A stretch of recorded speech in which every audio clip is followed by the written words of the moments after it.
আচ্ছা, প্রেম আর বিরহের মতো অনুভূতি কি মেঘের ডানায় চড়ে পৌঁছাতে পারে? অদ্ভুত প্রশ্ন, তাই না? আজ আমরা ঠিক এই নিয়েই কথা বলবো। চলুন ডুব দেওয়া যাক কালিদাসের সেই কালজয়ী কাব্য মেঘদূতের জগতে, যা হাজার হাজার বছর ধরে মানুষকে এই প্রশ্নটা ভাবিয়ে তুলেছে। তো এই গল্পে আমরা ঠিক কি দেখব? শুরুটা হবে এক নির্বাসিত প্রেমিকের আকুতি দিয়ে। তারপর আমরা মেঘের সেই অবিশ্বাস্য মহাকাব্যিক যাত্রার সঙ্গী হব। দেখব কিভাবে মেঘ সেই পৌরাণিক নগরী অলকায় পৌঁছায়, খুঁজে বের করে বিরহে কাতর প্রেমিকাকে, আর সব শেষে কিভাবে সেই ভালোবাসার বার্তাটা পৌঁছে দেয়। বেশ, চলুন তাহলে গল্পটা শুরু করা যাক। এর শুরুটা হচ্ছে রামগিরি পর্বতের একদম একাকী একটা পরিবেশে, যেখানে এক অভিশপ্ত প্রেমিক, মানে আমাদের গল্পের নায়ক, গভীর হতাশায় ডুবে আছেন। গল্পের এই নায়ক হলেন একজন যক্ষ।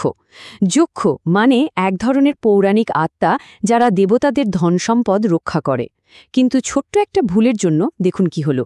কুবেরের অভিশাপে তাকে নিজের সব ঐশ্বর্য, নিজের প্রিয়জন সবকিছু ছেড়ে এক নির্জন পর্বতে নির্বাসনে আসতে হয়েছে। আর ঠিক এখান থেকেই তার বিরহের কাহিনীটা শুরু। কালিদাসের লেখা পড়লে মনে হয় যক্ষের প্রতিটা নিঃশ্বাসে যেন তার স্ত্রীর জন্য কি এক গভীর আকুলতা।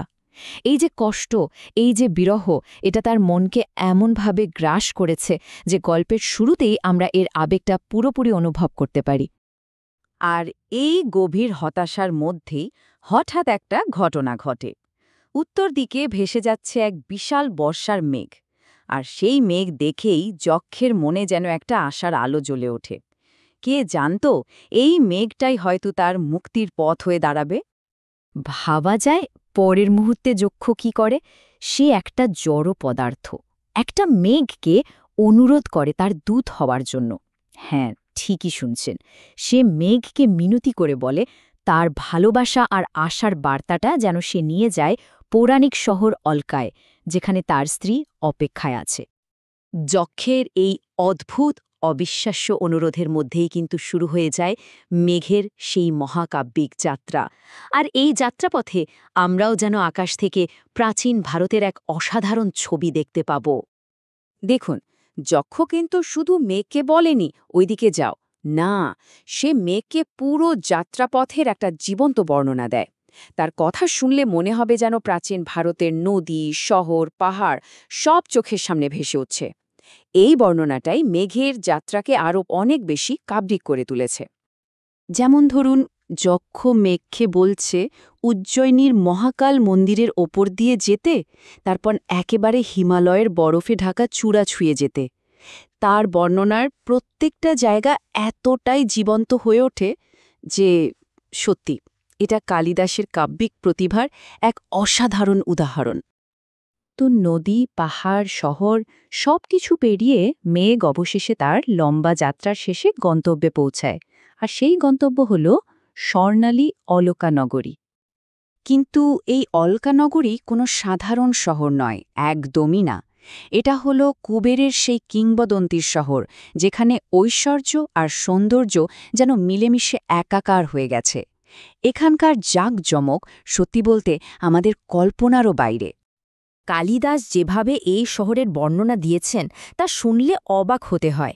বলছেন মণি মুক্ত দিয়ে সাজানো প্রাসাদের কথা, এমন সব বাগানের কথা যেখানে সব ঋতুর ফুল নাকি একসাথে ফোটে। মানে এই অসাধারণ কাব্যিক ভাষার মাধ্যমেই তিনি স্বর্গীয় নগরীর এক ভব্য চিত্র আমাদের সামনে তুলে ধরেছেন। আচ্ছা, মেঘ তো শহরে পৌঁছে গেল, কিন্তু আসল কাজটা তো এখনো বাকি।